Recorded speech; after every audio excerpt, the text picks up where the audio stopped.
Hello, welcome to my YouTube channel Way Forward. तो जो आज का टॉपिक है वो है एयर कंडीशन यानी एसी। दोस्तों, जो एसी होता है वो कैसे काम करता है, इस चीज के पीछे कुछ साइंटिफिक मैकेनिज्म होता है। लाइक उनका एक टेम्परेचर डिफरेंस हो या हीट कैसे रिमूव करते हैं। सबसे मेन जो है इम्पोर्टेंट फंक्शन जो होता है वो एयर कंडीशन का यही होता है। इसमें जो एसी का डेफिनेशन लिखा है, and AC work by removing heat from indoor air and releasing it outside making room cooler. एक सिंपल सा मैकेनिज्म होता है। जैसे मान लीजिए एक हीट है। हीट क्या होता है, मतलब एयर होता है। एयर जो हीट कैसे होता है, तो एयर का जो हीट हीट प्रोसेस होता है वो सन के रेस से होता है। एग्जांपल के तौर पे मैं अगर बात करूँ तो कि एक एक्स्ट्रा पेज क्रिएट करते हैं। जैसे मान लीजिए ये अर्थ है अपना, अर्थ है। और ये सपोज ये अर्थ है। अर्थ में एटमॉस्फेयर एयर है। ये जो एयर, ये क्या होती है, इसमें एयर में कई सारे जैसे होते हैं। आपके एटमॉस्फेयर में कार्बन डाइऑक्साइड होते हैं, मीथेन गैस होते हैं, उसके बाद में जो है HFC होती है। तो कई कई तरह के गैसेस होते हैं। एग्जाम्पल के तौर पे अगर मैं बात करूँ कि जो है ये जो अर्थ होता है टोटली कोल्ड होता है, कूल होता है। मतलब अगर सन रेज ना पड़े तो पूरी की पूरी अर्थ क्या है, कूल हो जाएगी, कोल्ड हो जाएगी, फ्रीज बन जाएगी। इसी जो एयर जो होता है वो कैसे जो है हीट होता है, इसके पीछे प्रोसेस होता है। एक सन रेज है, मान लीजिए सन रेज आई। सन रेज में ये तीन तरीके के रेडिएशन होते हैं, यूवी रेडिएशन एंड जो है विजिबल रेडिएशन, एंड तीसरा होता है इंफ्रारेड रेडिएशन। इंफ्रारेड रेडिएशन क्या करता है, ये मान लीजिए एयर है, एयर के मान इंफ्रारेड रेडिएशन इसके अंदर चला जाता है। अब अगर एयर में water vapour present, water vapour मतलब H2O का जो वेपर फॉर्म होता है, ये वेपर फॉर्म क्या होता है, ये ग्रीन हाउस गैस की तरह काम करता है। ग्रीन हाउस गैस क्या होता है, जो gases like carbon dioxide, methane, hydrofluoro chloride, HFCs हो गया, CFCs हो गया, ठीक है, ये तरीके के जो गैसेस होते हैं ये ग्रीन हाउस गैसेस होते हैं। जैसे H2O भी एक ग्रीन हाउस गैसेस है। तो ये ग्रीन हाउस गैस क्या करते हैं, री रेडिएशन का काम करते हैं। री रेडिएशन का काम करने मतलब कि हीट को ट्रैप कर लेते हैं। हीट क्या है, इंफ्रारेड रेडिएशन।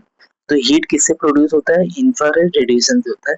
ये कुछ इस प्रकार से आते हैं। जैसे एग्जांपल के तौर पे ये जो सन सन में रेज आती है, जैसे सन की जो रेज ऐसे कुछ इस तरह की आती है। एक ये लॉन्ग वेव लेंथ क्या होता है, टेरेस्ट्रियल से जो है जमीन से टकराती है, सरफेस से, ये सरफेस है, और ये 2 3 4 पार्ट में टूट जाती है, यानी शॉर्ट वेव लेंथ। अब ये जो शॉर्ट वेव लेंथ होता है ये क्या होती है, एयर में जाके ट्रैप कर जाती है। अब एयर क्या है, एयर में अगर वाटर वेपर प्रेजेंट है, क्योंकि वाटर वेपर क्या है, यहाँ पे ग्रीन हाउस गैस का काम करेगा। अगर एयर में वाटर वेपर प्रेजेंट है तभी जो है ये इंफ्रारेड रेडिएशन ट्रैप होगा, क्योंकि वाटर वेपर ही ग्रीन हाउस गैस का काम करता है। तो इसीलिए जो है एयर क्या होता है, हीट कर जाता है और परमानेंट जो है एक एज अ हीट की तरह काम करता है। जैसे एग्जाम्पल के तो क्योंकि इसके रेडिएशन रेडिएट करते रहते हैं। तो इसी सिंपल टेक्नोलॉजी को क्या करना है, अगर आपको रूम कूल करना है तो इसी रेडिएशन को, जो रेडिएशन होते हैं, इसीलिए कहा गया releasing out of making room cooler, it does not create cold air, it move heat. ये सिंपल सा ये जो बात की गई है कि ये कोई हम एक्स्ट्रा जो है, इसमें कोई एक्स्ट्रा टाइप का हम कोल्ड या कूलर या किसी भी तरीके का हम फ्रीज आइस इस तरह का नहीं रखते हैं। ये हम हीट को रिमूव करते हैं। हीट रिमूव होना ही समझ लीजिए कि एयर को कूल कर देना। अब इस हीट को रिमूव करने का भी प्रोसेस होता है, जैसे इवापोरेटर होता है। तो ये कैसे काम करता है, मैंने एग्जांपल में HFC, अमोनिया, क्लोरोफ्लोरोकार्बन, NH3, ये क्या है, ये सब ग्रीन हाउस गैसेस के नाम हमने लिख दी। एक रेफ्रिजरेंट गैस की तरह काम करते हैं। अब रेफ्रिजरेंट गैस कैसे काम करता है, ये इवापोरेटर कैसे काम करता है, इसकी हम डिस्कशन करते हैं। ठीक है, ये इवापोरेटर है। एग्जांपल ये देखिए। अब यहाँ पे आपको समझ में आएगा कि ये कैसे काम करते हैं। ठीक है, तो ये जैसे मान लीजिए इसके अंदर ये इवापोरेटर है। ठीक है, इवापोरेटर कैसे काम करता है, इवापोरेटर का काम क्या होता है, जैसे आप मान लीजिए एक बर्तन है, इसमें वाटर है। वाटर को जब आप हीट करते हैं तो हीट करने से वेपर फॉर्म होता है। वेपर फॉर्मेशन को ही हम बॉइलिंग फेज में काउंट करते हैं। ये जो वेपर फेज है इसको कहते हैं इवेपोरेशन फॉर्म। लेकिन अगर इसी में वापस से हम एक पानी डाल दें और इसको ठंडा कर दें और वापस से ये फेज चेंज होकर लिक्विड में कन्वर्ट हो जाए तो इसे हम कंडेंसेशन प्रोसेस कहते हैं। यानी दोनों इवेपोरेशन और कंडेंसेशन एक दूसरे पे डिपेंड होते हैं। अब जो इवेपोरेटर होता है, देखिए इवेपोरेटर में कैसे काम करते हैं, एक कॉइल लगा होता है। ये देखिए, इस कॉइल को आप ध्यान से देखिए, ये कॉइल कॉपर का होता है, ठीक है। अब ये जो कॉइल है, इस कॉइल में कैसे ये जो है इसमें रेफ्रिजरेंट गैस डाला जाता है। अब मान लीजिए मैं रेफ्रिजरेंट गैस डालता हूँ अमोनिया। अमोनिया एक रेफ्रिजरेंट गैस है, ठीक है। ये HFC ले लेते हैं, ठीक है। इसका जो बॉइलिंग पॉइंट होता है, इसका जो बॉइलिंग पॉइंट होता है वो -33 डिग्री सेल्सियस से स्टार्ट होता है, ठीक है। -33 डिग्री से स्टार्ट होता है और इसका जो फ्रीजिंग पॉइंट होता है, जो फ्रीजिंग पॉइंट होता है वो -77 डिग्री सेल्सियस के बाद होता है। कहने का सेंस ये है कि ये जो अमोनिया है, ये फ्रीज कब होगा, जब -77 डिग्री सेल्सियस पे पहुंच जाएगी तब, जबकि वाटर का जो फ्रीजिंग पॉइंट है वो 0 डिग्री सेल्सियस है। तो ऐसा, अब वाटर क्यों बात कर रहे हैं, क्योंकि हम एटमॉस्फेरिक एयर लिए, एयर में वाटर वेपर मौजूद होता है, इसलिए हम उसको वाटर वेपर को जो है फ्रीज करने के लिए 0 डिग्री सेल्सियस की रिक्वायरमेंट होती है, जबकि अमोनिया को फ्रीज करने के लिए -77 डिग्री सेल्सियस की रिक्वायरमेंट होती है। और इसको फ्रीज करने के लिए, यानी किसको, अमोनिया को या कोई भी रेफ्रिजरेंट गैस को अगर आपको फ्रीज करना है तो -77 डिग्री सेल्सियस चाहिए, और उसको बॉयल करना है तो -33 डिग्री सेल्सियस चाहिए। अब एग्जाम्पल के तौर पे मान लीजिए अमोनिया -30, यानी अमोनिया जो है -10 डिग्री सेल्सियस पे भी जो है बॉयल कर सकता है, -5 डिग्री सेल्सियस पे भी बॉयल करता है, 3 डिग्री सेल्सियस पे भी बॉयल करता है, ठीक है। -30 डिग्री सेल्सियस तक बॉइलिंग पॉइंट करता है। जैसे ये -33 डिग्री सेल्सियस से ऊपर जाता है, यानी -36 डिग्री सेल्सियस, -37 डिग्री सेल्सियस, ये अपना फेज चेंज करते हैं और ये एक लिक्विड फेज में आने की कोशिश करते हैं। और जैसे ही -77 डिग्री सेल्सियस तक पहुंचते हैं, ये फ्रीज कर जाते हैं। तो इसीलिए जो है इनको जो है कहा जाता है कि ये -77 डिग्री सेल्सियस से पहुंचते हुए फ्रीज कर जाते हैं।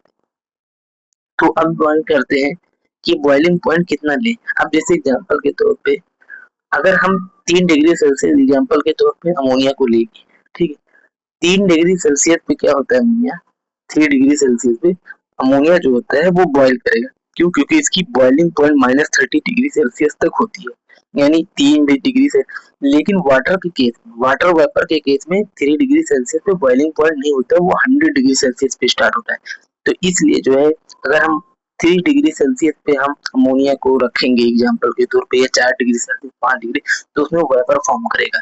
लेकिन वाटर में वेपर तभी फॉर्म करेगा जब वो बॉइलिंग पॉइंट में होगा, वो 100 डिग्री से, क्योंकि उसमें इंफ्रारेड रेडिएशन होते हैं, वाटर वेपर उसको कैप्चर करके रखता है, इसलिए वो हीट होता है। इसलिए इसमें क्या होता है, कोल्ड बर्न आउट होता है, वाटर वेपर में हॉट बर्न आउट होता है। तो इसीलिए जो है दोनों फर्क होता है थोड़ा सा।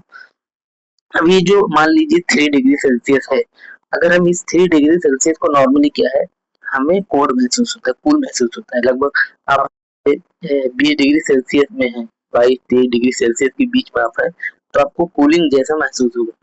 यही बॉइलिंग वेपर क्या करता है, कूलिंग का काम करता है। अब एग्जांपल के तौर पे मैं इस चीज को क्लियरली डिफाइन करता हूँ, कैसे ये जो है कूल करने का काम करता है। देखिए, एक कॉपर होता है, कैसे ये मूवमेंट करता है। देखिए हीट जो होता है, क्लॉसियस स्टेटमेंट सेकंड ने पहले ही कहा था, सेकंड स्टेटमेंट में देखिए, सेकंड स्टेटमेंट में क्लॉसियस ने पहले ही कहा था कि जो हीट होता है, हीट यानी हीट जो होता है, हीट वो मूव करता है high temperature to low temperature. यानी मान लीजिए एयर का टेम्परेचर 27 डिग्री सेल्सियस है और अमोनिया का टेम्परेचर हमने 3 डिग्री सेल्सियस रखा। अब यहाँ पे जितना ज्यादा टेम्परेचर डिफरेंस होगा उतना ज्यादा मूवमेंट होगा, यानी उतना ज्यादा हीट ट्रांसफर करेगी।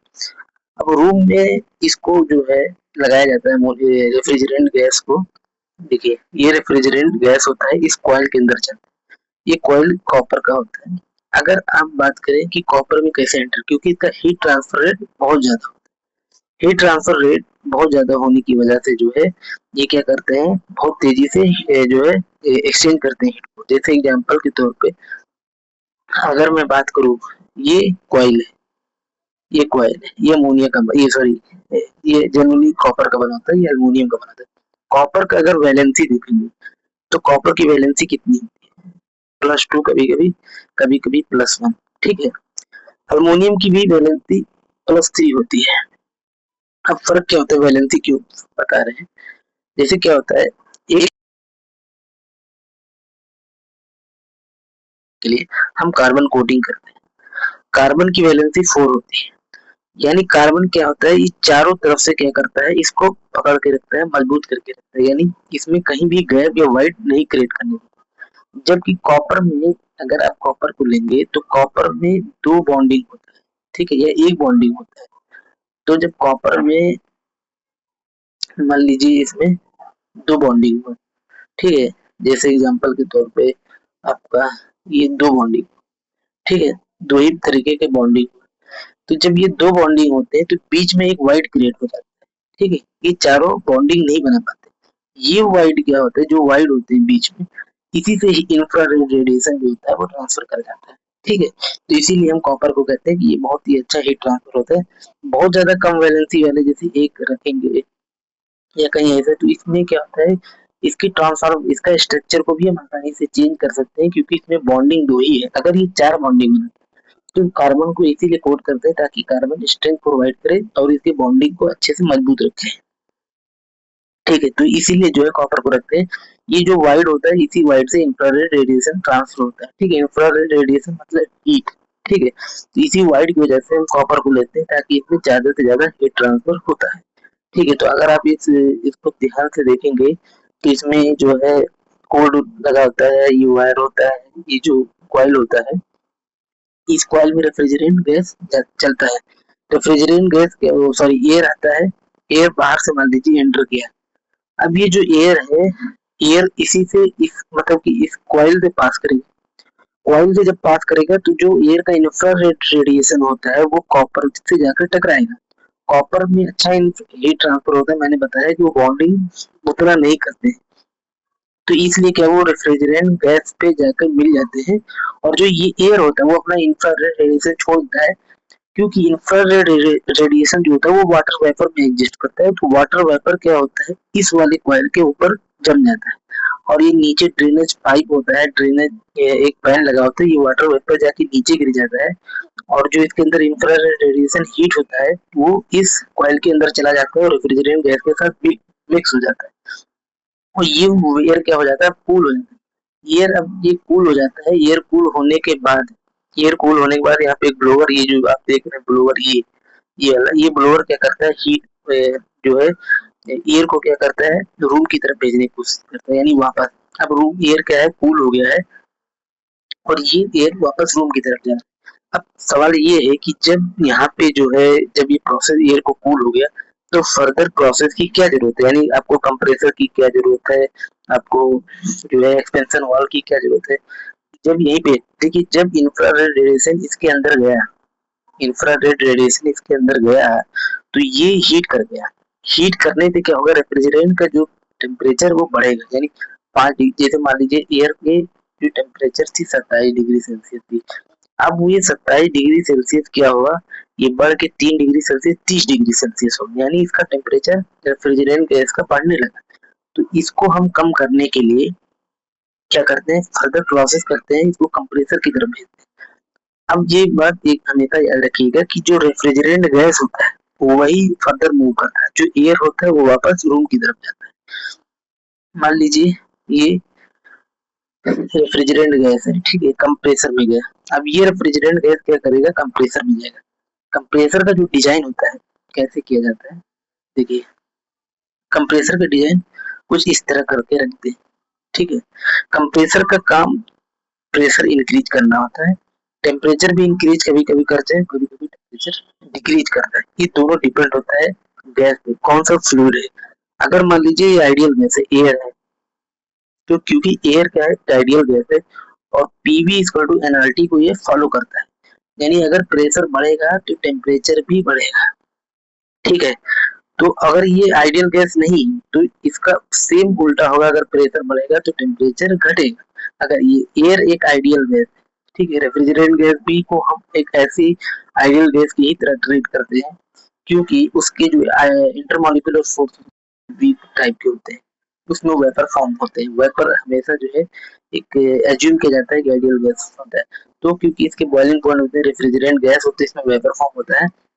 अब मान लीजिए यहाँ से रेफ्रिजरेंट गैस गए, इस जो है आपके ये जो है कंप्रेसर है, ठीक है, कंप्रेसर के अंदर क्या हुआ, रेफ्रिजरेंट गैस गया। अब ये जो पाइप वॉल लगा है इसके अंदर जो है ये रेफ्रिजरेंट गैस गया। रेफ्रिजरेंट गैस क्या होगा, इसके अंदर एक्सपेंशन करेगा। एक्सपेंशन किस तरह करेगा, देखिए, एक्सपेंशन करने से क्या होगा, एक्सपेंशन करने से इसके जो इंटरमॉलिक्यूलर फोर्स है वो पास पास आने लगे, क्योंकि ये इसके बाहर जा ही नहीं सकते तब तक, ठीक है, इसके बाहर अभी नहीं जा रहे क्योंकि ये इसमें आके ट्रैप हो गए। ट्रैप होने से क्या होगा, ये अभी बाहर नहीं जा रहे, इनको एक बड़ा सा होल दिखेगा और इस मॉलिक्यूल से क्या करेंगे, बाहर निकलने की कोशिश करेंगे। जब ये यहाँ से कम वॉल था, यहाँ से वेलोसिटी इंक्रीज हुई, वेलोसिटी इंक्रीज हुई थी तो प्रेशर इसमें घटा था। लेकिन अब यही मॉलिक्यूल्स क्या करेंगे, एक साथ निकलने की कोशिश करेंगे। एक साथ का मतलब, तो इसमें एक दूसरे से टकराएंगे, एक दूसरे से टकराएंगे तो इनके मॉलिक्यूलर फोर्स पास पास आने की कोशिश करेंगे। इससे क्या होगा, इससे तो ये तो पता चल गया कि प्रेशर इंक्रीज कर गया, लेकिन अगर ये डिपेंड करता है कि अगर ये आइडियल गैस है तो इसका टेम्परेचर इंक्रीज करेगा, ठीक है, तो ऑटोमेटिकली क्या करते हैं, इसका टेम्परेचर इंक्रीज कर देते हैं। टेम्परेचर यहाँ पे मेन पर्पज है टेम्परेचर इंक्रीज करना। क्यों, क्योंकि आगे जब ये कंडेंसर में जाएगा तो एक जो है हमें टेम्परेचर डिफरेंस की रिक्वायरमेंट होगी, अदरवाइज हीट ट्रांसफर नहीं होगा। जैसे एग्जांपल कंडेंसेशन में, अब कंडेंसर में जो है कुछ इस तरह के कॉइल्स लगे होते हैं कॉपर के, ठीक है, या एल्युमिनियम के, तो इसमें भी हीट ट्रांसफर होता है, ठीक है। अभी हीट ट्रांसफर कैसे होता है, मैंने बताया था कि हीट ट्रांसफर कैसे होता है, रेडिएशन होता है, वो बाहर की तरफ सक आउट करती है, ठीक है। हॉट टेम्परेचर और हाई प्रेशर फ्लो, ये दोनों, क्योंकि यहाँ पे प्रेशर भी बहुत ज्यादा है और टेम्परेचर भी बहुत ज्यादा है, ठीक है। अब टेम्परेचर ज्यादा होने की वजह से ये कॉइल होता है कॉपर का, इससे क्या होगा, हीट रिमूव होने लगी। हीट रिमूव किधर करेगी, बाहर की तरफ, यानी जो हॉट एयर थे वो अब एग्जॉस्ट करेंगे बाहर की तरफ, और इसका जो फेज है वो चेंज होकर गैस से लिक्विड में हो जाएगा। क्यों, क्योंकि इसका टेम्परेचर जो है लूज हो जाता है और ये वापस से जो है ये लिक्विड फेज, अब प्रॉपर प्योर लिक्विड फेज में नहीं आते, क्योंकि ये एक रेफ्रिजरेंट गैस होते हैं, ये लिक्विड फेज में होंगे, बट इसके ऊपर वेपर भी फॉर्मेशन करेगा, वेपर होगा, वेपर कभी भी जाने वाला नहीं है। इसका जो है मैंने बताया कि कॉपर का बना होता है, एल्युमिनियम का बना होता है, क्योंकि कॉपर क्या होता है, गुड हीट ट्रांसफर होता है, हाई हीट कंडक्टिविटी होती है। एल्युमिनियम में भी सेम प्रोसेस होता है, क्योंकि इसमें बॉन्डिंग जो है बहुत ही लिमिटेड बनाते हैं, अगर ये में, तो इसीलिए जो है ऐसा होता है कि बॉन्डिंग की वजह से ही जो है इनको वाइड क्रिएट मिल जाता है, एक वाइड मिल जाता है। मान लीजिए ये 4 बॉन्डिंग बनाया है इन्होंने, ठीक है, अब ये चारों बॉन्डिंग में जो है इनको वाइड बीच में दिखता है, इसी वाइड से क्या होता है, इंफ्रारेड रेडिएशन निकलते हैं। अगर वो कम बॉन्डिंग, अगर 4 उनके पास कंप्लीट बॉन्डिंग नहीं, मान लीजिए उनकी वैलेंसी 2 है तो 2 ही बॉन्डिंग बनाते हैं, उनकी वैलेंसी 3 है तो 3, हमें प्रॉपर उसको क्लोज करने के लिए 4 बॉन्डिंग की जरूरत होती है, जो कि कार्बन के पास, यानी किसी भी मटेरियल की स्ट्रेंथ को प्रोवाइड करने के लिए, हीट ट्रांसफर रोकने के लिए उनमें हम कार्बन की कोटिंग करते हैं। इसीलिए जो है ऐसा होता है कि कॉपर एल्युमिनियम को रखते हैं, तो यहाँ पे क्या हो गया, इसका हीट ट्रांसफर चेंज होके ये लिक्विड फेज में आ गया। अब इससे क्या होगा, ये एक्सपेंशन वाल्व में जाएगा। एक्सपेंशन वाल्व में जाने का एक पर्पज होता है इसकी वेलोसिटी को इंक्रीज करना, क्योंकि ये बहुत ही स्लो प्रोसेस होता है। एक्सपेंशन वाल्व कुछ इस तरह बना के रखते हैं, देखिए, एक्सपेंशन वाल्व मान लीजिए कुछ इस तरह बना के रखते हैं, या कहीं हम इसको इस शेप में रखते हैं, ठीक है। एक्सपेंशन वाल्व से क्या होता है, यहाँ से रेफ्रिजरेंट गैस एंटर करते हैं और इसका जो एरिया होता है ये बहुत कम होता है। जब भी कोई एरिया कम होता है वहां से फ्लूइड पास होती है तो उसकी वेलोसिटी ऑटोमेटिकली इंक्रीज कर जाती है, क्योंकि वहां पे एरिया बहुत कम था और इसका प्रेशर ऑटोमेटिकली डिक्रीज हो जाता है, ठीक है, क्योंकि वेलोसिटी बढ़ी, प्रेशर डिक्रीज हो गया। तो इसलिए जो है ये एक इम्पोर्टेंट रोल है यहाँ पे, it return to evaporator to repeat the cycle. अब ये क्या हो गया, एक क्या हो गया, इसको एक प्रॉपर जो है एक रेफ्रिजरेंट गैस मिला। रेफ्रिजरेंट मतलब कि एक फिर से वापस जो है इसमें से इंफ्रारेड रेडिएशन जो थे, मैंने कहा ना, वो कंडेंसर के थ्रू, यानी इस कंडेंसर के थ्रू क्या हुए, बाहर चले गए। यानी फिर से रेफ्रिजरेंट गैस वापस अपने उसी फेज में आ गए जैसे इनिशियली था। तो मैंने कहा ना, जो इंफ्रारेड रेडिएशन जो अंदर चले आए थे, उनको बाहर करने का जो सबसे सही तरीका था वो कंडेंसेशन में था।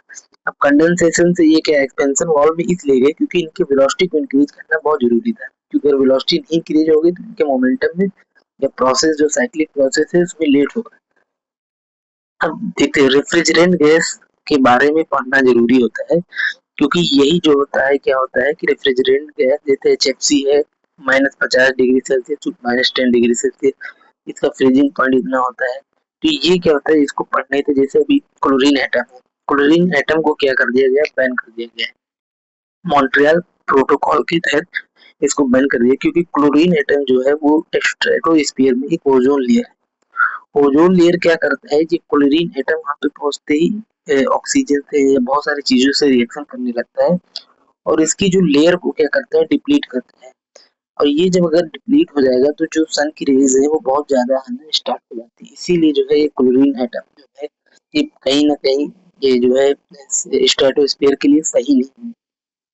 सेम हम अगर कोई भी है तो इसमें कार्बन कंपाउंड यूज करते हैं। जैसे केमिकल कंपाउंड क्या है, केमिकल कंपाउंड हाइड्रोजन है, फ्लोरीन है, कार्बन है, HCl हाई ग्लोबल वायु पोटेंशियल। ठीक है। अब यहाँ पे जो है आप नेचुरल प्रोसेस है सर। ग्रीन हाउस गैसेस क्या होते हैं, कार्बन डाइऑक्साइड मैंने बताया कि ग्रीन हाउस गैसेस में भी बहुत सारी चीजें होती है, जैसे मेथेन है, कार्बन डाइऑक्साइड है, ये ग्रीन हाउस गैस है। ठीक, कार्बन डाइऑक्साइड को बोलते हैं। ठीक है। इंफ्रारेड रेडिएशन इसकी आएगी, अब सॉरी, पहले तो टेरेस्ट्रियल जमीन पे जाएगी, सरफेस से वापस आएगी, तो ये शॉर्ट वेव लेंथ बनेगी। शॉर्ट वेव लेंथ क्या होगा, इसमें ट्रैप हो जाए, ये री रेडिएट करने लगे। री रेडिएशन से क्या होगा, ये पूरी की पूरी हीट जनरेट करने लगे, यानी इसे हम बोलते हैं ग्लोबल वार्मिंग। ठीक है, जिससे ग्लोबल वार्मिंग बढ़ता है। लेकिन ये कितने टाइम तक रहता है, कितने ज्यादा, बहुत ज्यादा होता है हार्म पहुंच जाते हैं, वो होता है ग्लोबल वार्मिंग पोटेंशियल। जैसे कार्बन डाइऑक्साइड 100 ईयर, तो इसमें अगर ये तीनों 100 ईयर है, कार्बन डाइऑक्साइड, मीथेन, हाइड्रोफ्लोरोकार्बन, तो ये क्या होगा, ये कितने टाइम, यानी मीथेन क्या है 28 टाइम ज्यादा जो है हार्मफुल होता है कार्बन डाइऑक्साइड से, हीट ज्यादा प्रोवाइड करेगा। हाइड्रोफ्लोरोकार्बन है तो 1430 टाइम्स जो है ज्यादा वो हीट प्रोवाइड करेगा एज कम्पेयर टू कार्बन। ठीक है, तो यहाँ पे जो है एसी को कैसे जो है रूम को आसानी से ये कूल कर रहा है, इसके पीछे यही रीजन है। ठीक है, तो आज के वीडियो को हम एंड करते हैं और मिलते हैं नेक्स्ट वीडियो।